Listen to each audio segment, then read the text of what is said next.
ኦ ማይ ጋሽ እነዚህ ሲተረማመሱ ከነበሩ ዩቱበሮች በጠቅላላ አንድ ዩቱበር የሚያስታርቅ መጣ። እሱም ምንድን ነው በእናንተ መፋታት የሚደሰት አለ። ስለዚህ በእግዚአብሔር ይሁንብሽ ታረቂው ብሎ እንግዲህ ተንበርክኮ እየለመናት ነበረ። ለሩታም ደንግጣም ተነሳች።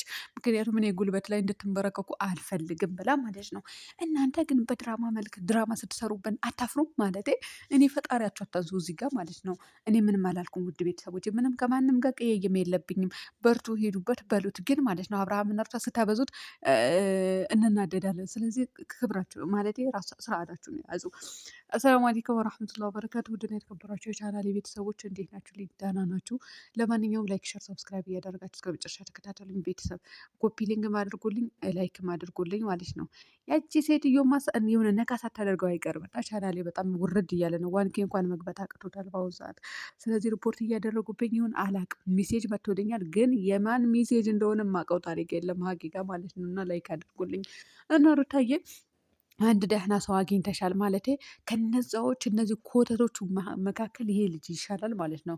ምንም ይሁን ምንም ታረቁ፣ ልጃችሁን አብራችሁ አሳድቁ። አብርሃምም እንግዲህ እሺ የምትል ከሆነ እኔ እዚህ ጋር ነኝ፣ የትም ማርቅ ማለት አብርሃም እሺ ትልሃለች። የልጅህ እናት ናት ሲጀመር ናችሁ አሁንም ቢሆን ማለት ነው። ግን ማለት ነው አንተ የምታመጣቸውን ሴቶች ማየት አንፈልግም።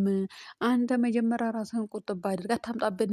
አባራቸው ሲመጡ ምንም ይሁን ተንከራፈውም ይሁን ተቸግረውም ይሁን ምንም ሴት እስከሆኑ ድረስ አታቅርባቸው። በቃ መጀመሪያ አንተ ራስህ ይሄ በኋላ ኋላ የሚመጡ ይሄ ውሻ ይመስል እየተከተሉ ለሚመጡ ሴቶች አባራቸውና ሚስትህን እምቢ አትልህም በምንም ተአምር ማለት ነው። እና ሩታ ምን አለች መሰላችሁ ውድ ቤተሰብ?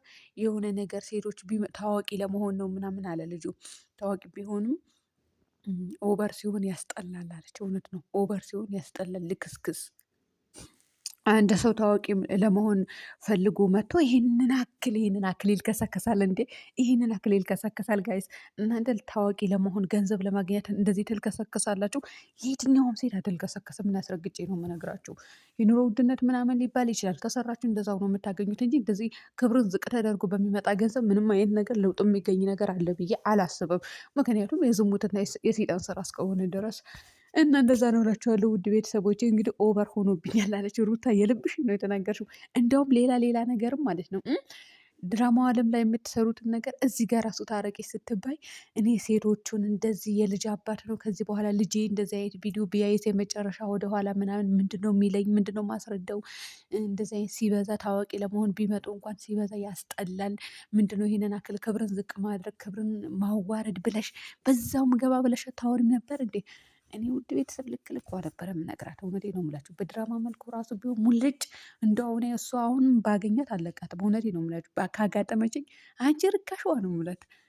እኔ ምን አለች በል እንደውም ቀርጽላቸዋለሁ ብቻ ላገኛት። እሷ አሁን መዝናኛው ቦታ ብዙ ቦታ ስለተሰራ የሆነ ይሾላል እኮ አለ። እንደዚህ ደግሞ ማንም በሚያገኛቸው ቦታ አይደለም የሚቀርጹት። ገባች አይደለ? ምክንያቱም አብርሃም እና ሩታ ዝም ብሎ የቲክቶክ ቪዲዮ ሊቀርጹ ይችላሉ እንጂ ያኛው ዋናው ቪዲዮ በማንም ቦታ አይደለም የሚቀረጸው።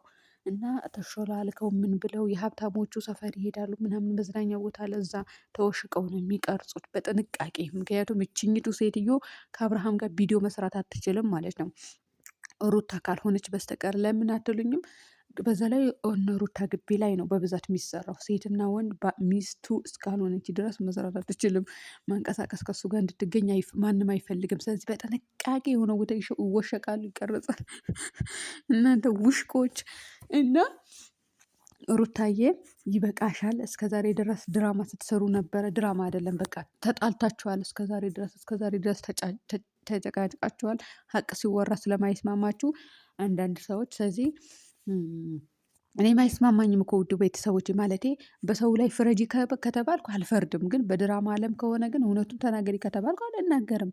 ምክንያቱም ለቻናሌ ማሰብ አለብኝ። ስለዚህ አብርሃምና ሩታ ለእውነት ተጣልታችኋል። እስከዛሬ ድረስ አልቅሳችኋል፣ ተነፋርቃችኋል፣ ተሰዳድባችኋል፣ ልክ ልካችሁ ተነጋግራችኋል። ሩታ ቤት ተከራይታለች። ፈጣሪ ሆይ የእናንተ ጉድ ማለቂያ የለውም እኮ። ሩታ ተከራይታለች። ሌላ አብርሃም ተከራይተዋል እንዴ? እሱ ታሟል፣ ሆስፒታል ገብተዋል። ሩታም ገብታለች። እናንተ እኮ አራዳ ናችሁ እናንተ ዲባ ዲቤ እንደናንተ። ለማንኛውም ይሄ ሁሉ ተጣልታችኋል፣ ይበቃችኋል። አሁን ታረቁ፣ አሁን ታረቁና ልጃችሁ አሳድጉ ማለት ነው። እውነቴን ነው የምላችሁ፣ ብታሳድጉ ነው የሚሻላችሁ እንጂ ግን ማለት ነው ለምንም ይሁን ለምንም ሴቶቹ እንደዚያ ሲንጠላጠሉበት ሩታ አትፍቀጂ፣ እውነት አትፍቀጂ። ነገ ምን እንደሚከሰት አታውቂም። የብዙ ሰው ትዳር እየፈረሰ ያለው በእንደዚህ አይነት ብንዝላል ሴቶች ነው። ምክንያቱም ይቀርባል ወይ የሆነ ነገር ወይ ስራ እናስራለን ብቻ የሆነ ነገር እያሉ እየቀረቡ የብዙ ሰው ትዳር እያፈረሱ ያሉት ብዙ ሴቶች አሉ። በላይ ላይ የሚደረቡ አሉ። ተከራይቶ እንዲያስቀምጣቸው የሚያደርጉ አሉ። ብዙዎቻቸው አጋጥመውኛል እኔ በበኩሌ ማለት ነው። የብዙ ቤት ትዳር ፈረሰ። በምን ፈረሰ? በዚህ የከሌዋ ሴት ትደውልለታለች፣ የከሌዋ ሴት ትፈልገዋለች፣ የከሌዋ ሴት ትደረባለዋለች። በቃ አለ አይደለ? እንዴት ልበላችሁ ውድ ቤተሰቦቼ፣ ይሄ በቃ ይህ ሃይማኖት ይፈቅድልኛል አይፈቅድልኝም የሚባል ነገር የለም። የሆነ ቦታ ይወሽቃታል እና እንደዛ አይነት ነገርም አለ በብዙ ቦታ። ብዙም የለምስ ግን አለ የተወሰነ ማለት ነው። እንደዛ አይነት ነገር ይከሰታል። ምክንያቱም አሁን ሰሞኑ ልንገራችሁ በእኛ አካባቢ ስላችሁ ቡታጀራ ላይ ነው እና የእናቴ አካባቢ አይደለም በነገራችን የራሴ ቤት የእናቴ ቤት ትንሽ ወጣ ይላል። ከተማ ውስጥ አይደለም ትንሽ ወጣ ይላል ማለት ነው። የምስል አምሳ ብር አሁን ነው የሚከፈለው። ድሮ 5 ብር ነበር ከፍለን የምንሄደው እዛ ተሳፍረን እና ምን አደረግ መሰላችሁ ከተማ ውስጥ ሰውየው ሚስት አለው። ከዛ በኋላ እሷ አረብ ሀገር ሰርታ መታ ቤት አላት የራሷ ማለት ነው። በእኛ አካባቢ ነው ትኖራለች። ከዛ ምን አደረገች ያ ሰውዬ 5 ልጆች ነው መሰለኝ ያለው። በ5ቱ ልጆች እንግዲህ አግብቶ 5 ነው 7 ወላሂ 7 አሁን የመጨረሻ ልጅ አለ 7 ልጅ አለው። ከዛ ምን አደረገችው ትጠራዋለች ና ስራ አግዘኝ እንጨት ፍለጥልኝ እንሰት ታውቃላችሁ አይደል? ይሄ ቅጠል ያለውን ይነቀላል እሱን ንቀልልኝ ምናምን እያለች እያታለለች በእጇ አስገባችው። ከዛ ጦርነት ተፈጠረ ማለት ነው። ከዛ የሆነ ቀን ተባለ እና እኔ ደግሞ የተባለበት ቦታ ሮጬ መሄድ እፈልጋለሁ። ከዛ ምንድነው ሲባል ባሌን አታላ ወስዳብኛለች ትመልስልኝ ምናምን ይባባላሉ ማለት ነው። ሰው ተሰብስቦ ሰውያቸውና ከዛ የሰፈር ሴሮች ነበሩ ዝም ብሎ ወጣቱ የኔም አባት እንደዚህ አድርገው ነበር፣ የኔም አባት እንደዚህ ልታደርገው ነበር ብለው አንቺ እናንተ ሴቷ እኮ ትንሽ ናት ገና። ሰዎቹ ወንዶቹ ትልልቅ ናቸው። ልክ እንደ አባቴ በሏቸው። ከዛ በኋላ አንዲቷ መጣችና ፀጉሯን ያዘቻት ለሴቲቱ ለዘራፊዋ ደግሞ የሚይዙት ምንድነው? የሰውዬ ሊዘረፍ የነበረው ሰውዬ ልጆች ናቸው ማለት ነው። እና የኔም አባት እንደዚህ ልታደርገው ነበር፣ የኔም አባት ወስዳብን ነበረ ብለው ገና እነሱ መልሰው ተደርቦ ተቀጠቀጠች እላችኋለሁ። እና ይህንን ማክሉ ውርደት አለ ሁላይ እኔ ቆሜ እስከመጨረሻ አይቼ ቤት የገባው የተባለበት ቦታ ረብሻ ማየት እወዳለሁና ሮጬ እሄዳለሁ። እኔ አልመታ እንጂ ማለት ነው።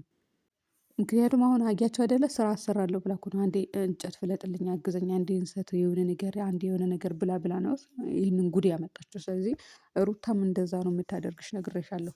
ለዛውም አካባቢሽ ነው ይሄ ነገር የተፈጠረው። 2 ጊዜ ነው የተባለው።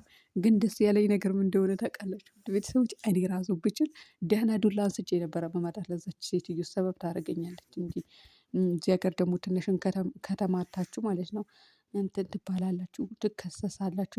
ያ ሰውዬ ሳይታመም ታመመ ተብሎ ብዙ ሂደል ይገባል። ስትቀልቡ ትኖራላችሁ። አፈሪ ብሎ አፈር ያስበላቸው እና እኔ ራሱ ብጨምር ደስ ይለኝ ነበረ። የዛ ቀን እኔ እንዴት ደስ እንዳለኝ አንጀቴ ቅቤ ጠጣላችኋለሁ። ምክንያቱም ቀጥቅጠው ስለጣላ ፀጉሯ በሁለት ቦታ ሩታ አንቺ እናግዝልሻለን በቃ እንደዚህ ከተልከሰከሰች አልለቅም ካለች ለማንኛውም በቃ ይበቃችኋል። እስካሁን ድረስ ሰርታችሁብናል። እስካሁን ድረስ ተጠቅማችኋል። ሰላም ፈጥራችሁ ኑሮ። እውነት ለልጃችሁም ጥሩ አይደለም ማለት ነው። እና ለማንኛውም ውድ ቤተሰቦቼ ሰላም ሁኑልኝ በያላችሁበት።